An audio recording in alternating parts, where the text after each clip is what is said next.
ದೇವರ ಪರಿಶುದ್ಧ ನಾಮಕ್ಕೆ ಸ್ತೋತ್ರವಾಗಲಿ.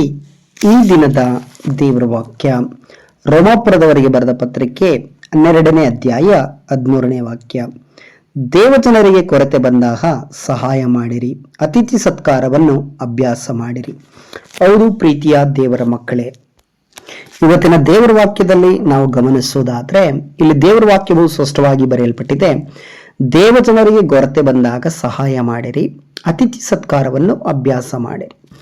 ನೋಡ್ರಿ, ನಿಮ್ಮ ಜೀವಿತದಲ್ಲಿ ದೇವರ ಮಕ್ಕಳು ಅಂತ ಯಾರೆಲ್ಲ ಇದ್ದಾರೋ, ದೇವಜನರು ಈ ಲೋಕದಲ್ಲಿರುವಂತ ಅವ್ರ ರಕ್ಷಣೆ ಹೊಂದಿರಲಿ, ರಕ್ಷಣೆ ಹೊಂದದೇ ಇರಲಿ, ಅವ್ರು ಯಾರೇ ಆಗಿರಲಿ, ಎಲ್ಲರೂ ಸಹ ದೇವರ ಮಕ್ಕಳೇ. ಯಾಕೆಂದ್ರೆ ದೇವರು ಮನುಷ್ಯನ ಸೃಷ್ಟಿ ಮಾಡಿದ್ರು, ದೇವರು ಈ ಲೋಕದಲ್ಲಿರುವ ಮನುಷ್ಯರನ್ನ ಸೃಷ್ಟಿ ಮಾಡಿದ್ರು. ಆದ್ರೆ ಕೆಲವರು ಇವತ್ತು ರಕ್ಷಣೆ ಹೊಂದಿದ್ದಾರೆ, ಕೆಲವರು ರಕ್ಷಣೆ ಹೊಂದಿಲ್ಲ. ಆದರೆ ಎಲ್ಲರೂ ದೇವರ ಮಕ್ಕಳೇ ಆಗಿದ್ದಾರೆ. ರಕ್ಷಣೆ ಹೊಂದಿದವರು ದೇವರ ಮಕ್ಕಳಾಗಿ ನಡೆಯುತ್ತಿದ್ದಾರೆ, ರಕ್ಷಣೆ ಹೊಂದದೇ ಇರುವವರು ದೇವರ ಮಕ್ಕಳಾಗಿದ್ದುಕೊಂಡು ಈ ಲೋಕದ ಪ್ರಕಾರವಾಗಿ ನಡೆಯುತ್ತಿದ್ದಾರೆ. ಅಷ್ಟೇ ವ್ಯತ್ಯಾಸ. ದೇವಜನರಿಗೆ ಕೊರತೆ ಬಂದಾಗ ಸಹಾಯ ಮಾಡಿರಿ ಅಂದ್ರೆ ದೇವರ ಮಕ್ಕಳು, ನಿಮಗೆ ಗೊತ್ತಿರುವಂತ ದೇವರ ಮಕ್ಕಳು ಒಂದು ಕಷ್ಟದಲ್ಲಿದ್ದಾರೆ ಅಥವಾ ಯಾವುದೊಂದು ಸಂಕಷ್ಟದಲ್ಲಿದ್ದಾರೆ, ಯಾವುದೊಂದು ಸಮಸ್ಯೆಲಿದ್ದಾರೆ ಅಂತ ಇಟ್ಕೊಳ್ರಿ. ಅದು ನಿಮಗೆ ಗೊತ್ತಾಯ್ತು ಅಂದಾಗ ನೀವೇನ್ ಮಾಡ್ಬೇಕಂದ್ರೆ ಅಂಥವ್ರಿಗೆ ಸಹಾಯ ಮಾಡಬೇಕು. ಯಾವ ರೀತಿ ಸಹಾಯ ಮಾಡಬೇಕು? ಆ ಕಷ್ಟಕ್ಕೆ ಯಾವ ರೀತಿ ನಿಮ್ಮಿಂದ ಸಾಧ್ಯವಾಗ್ತದೋ, ನಿಮ್ಮ ಕೈಯಿಂದ ಏನನ್ನ ಕೊಡ್ಲಿಕ್ಕೆ ಸಾಧ್ಯವಾಗ್ತದೋ. ಒಂದ್ ವೇಳೆ ಏನೂ ಕೊಡ್ಲಿಕ್ಕೆ ಆಗ್ಲಿಲ್ಲ ಅಂದ್ರೆ ಅವ್ರನ್ನ ಪ್ರಾರ್ಥನೆ ಮಾಡ್ರಿ, ಉತ್ತೇಜನ ಪಡಿಸ್ರಿ. ಅಂಥದ್ದನ್ನ ದೇವರು ನಿರೀಕ್ಷೆ ಮಾಡ್ತಾ ಇದ್ದಾರೆ. ಅವ್ರನ್ನ ನಿಜವಾಗಿಯೂ ದೇವರ ಮಕ್ಕಳು ಅಂತ ಕರೀತಾರೆ.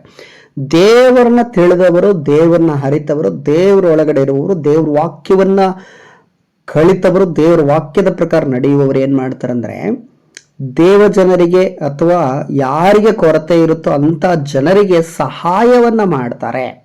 ಸಹಾಯವನ್ನ ಮಾಡುವುದು ದೇವರ ಮಕ್ಕಳ ಗುಣಲಕ್ಷಣ.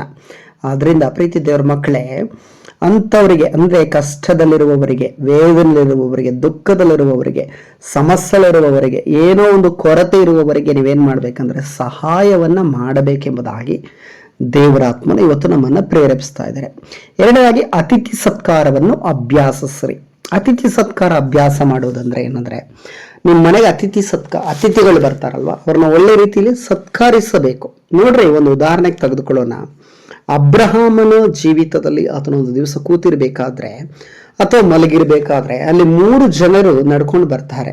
ಬೆಟ್ಟದ ಕಡೆಯಿಂದ 3 ಜನ ನಡ್ಕೊಂಡು ಬರೋದನ್ನ ನೋಡಿ ಅವ್ರನ್ನ ಅವನಾಗೆ ನಿಲ್ಲಿಸಿ ಅವರಿಗೆ ಅತಿಥಿ ಸತ್ಕಾರವನ್ನ ಮಾಡಿದ ನಿಮಿತ್ತವಾಗಿ ಆತನಿಗೆ ತಡೆಪಟ್ಟಂತ ಆಶೀರ್ವಾದ ಅಂದ್ರೆ, ಆತನಿಗೆ 24 ವರ್ಷಗಳಿಂದ ಮಕ್ಕಳಿರಲಿಲ್ಲ. 75 ವರ್ಷದಲ್ಲಿ ಯೇಸ್ವಾಮಿ ಅವ್ರನ್ನ ಸ್ವಂತ ಜನರನ್ನ ಬಿಟ್ಟು, ಮನೆಯನ್ನ ಬಿಟ್ಟು, ತನ್ನ ತಾಯಿನ ಬಿಟ್ಟು ಬನ್ನಿ ಬಾ ಅಂತ ಕರೆದ್ರು. ಅದಾದ್ಮೇಲೆ 24 ವರ್ಷ ಅಂದ್ರೆ 99 ವರ್ಷದವನಾಗಿದ್ದಾಗ ಅಲ್ಲಿ ಭೇಟಿ ಮಾಡ್ತಾನೆ. ಅಲ್ಲಿ ದೇವದೂತರುಗಳು ಭೇಟಿ ಮಾಡ್ತಾರೆ. ಅಂದ್ರೆ 3 ಜನರು ಮನುಷ್ಯರ ವೇಷವನ್ನು ಧರಿಸಿಕೊಂಡು ಭೇಟಿ ಮಾಡೋದನ್ನ ನಾವು ಗಮನಿಸ್ತಾ ಇದ್ದೇವೆ.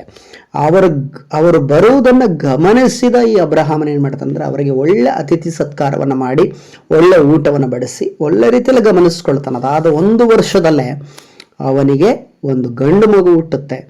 ಆ ಗಂಡು ಮಗುವಿನ ಹೆಸರು ಇಸಾಕ್ ಎಂಬುದಾಗಿರುತ್ತೆ. ಪ್ರೀತಿ ದೇವರ ಮಕ್ಕಳೇ, ನಾವು ದೇವರ ಮಕ್ಕಳನ್ನ ಅತಿಥಿ ಸತ್ಕಾರ ಮಾಡುವುದನ್ನು ಕಲ್ತ್ಕೊಳ್ಬೇಕು. ನಮ್ಮ ಮನೆಗೆ ಯಾರೇ ಬರಲಿ, ಅವರು ಒಳ್ಳೆಯವರಾಗಿರ್ಲಿ, ಕೆಟ್ಟವರಾಗಿರ್ಲಿ, ಅವರು ನಮ್ಗೆ ಬೇಕಾದವರಾಗಿರ್ಲಿ, ಬೇಡವಾದವರಾಗಿರ್ಲಿ, ನಿಮ್ಮ ಮನೆಗೆ ಯಾರಾದ್ರೂ ಬರ್ತಾ ಇದ್ದಾರೆ ಅಂದ್ರೆ ಅವ್ರನ್ನ ಅತಿಥಿಗಳಂತೇಳಿ ಸತ್ಕರಿಸಿ ಅವ್ರನ್ನ ಒಳ್ಳೆ ರೀತಿಯಲ್ಲಿ ಅವ್ರನ್ನ ಸನ್ಮಾನಿಸ್ರಿ. ಅಂಥದನ್ನ ಅಭ್ಯಾಸ ಮಾಡ್ರಿ. ಅತಿಥಿಗಳನ್ನು ಸತ್ಕರಿಸುವಂತ ಅಭ್ಯಾಸವನ್ನ ಮಾಡಬೇಕೆಂಬುದಾಗಿ ದೇವರ ಆತ್ಮನ ಹೇಳ್ತಾ ಇದ್ದಾನೆ.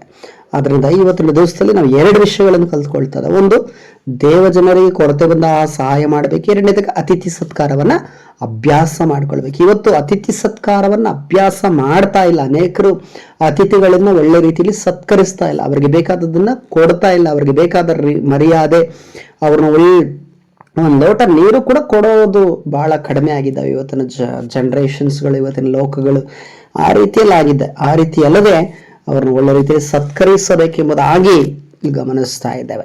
ಸೊ ಈ ವಾಕ್ಯದಲ್ಲಿ ದೇವರು ನಿಮ್ಮನ್ನು ಆಶೀರ್ವಾದ ಮಾಡಲಿ. ಕರ್ತನು ತಾನು ನಿಮ್ಮೆಲ್ಲರನ್ನು ಸಹ ಆಶೀರ್ವದಿಸಲಿ. ಪ್ರಾರ್ಥಿಸೋಣ. ಸರ್ವಶಕ್ತನಾದ ದೇವರೇ, ನಜರೇತಿನ ಯೇಸು ಕ್ರಿಸ್ತನ ನಾಮದಲ್ಲಿ ಸ್ವಾಮಿ, ಇವತ್ತಿನ ವಾಕ್ಯಕ್ಕಾಗಿ ಸ್ತೋತ್ರ ಸಲ್ಲಿಸ್ತೇನೆ. ವಾಕ್ಯನ ಕೇಳುವಂತ ನಿಮ್ಮ ಮಕ್ಕಳನ್ನು ಆಶೀರ್ವಾದ ಮಾಡ್ರಿ. ಈ ವಾಕ್ಯನ ಸಹ ಆಶೀರ್ವಾದ ಮಾಡ್ರಿ. ನಜರೇತಿನ ಯೇಸು ಕ್ರಿಸ್ತನ ನಾಮದಲ್ಲಿ ಪ್ರಾರ್ಥಿಸ್ತೇನೆ. ಆಮೇನ್, ಆಮೇನ್, ಆಮೇನ್. ದೇವರು ನಿಮ್ಮನ್ನು ಆಶೀರ್ವದಿಸಲಿ.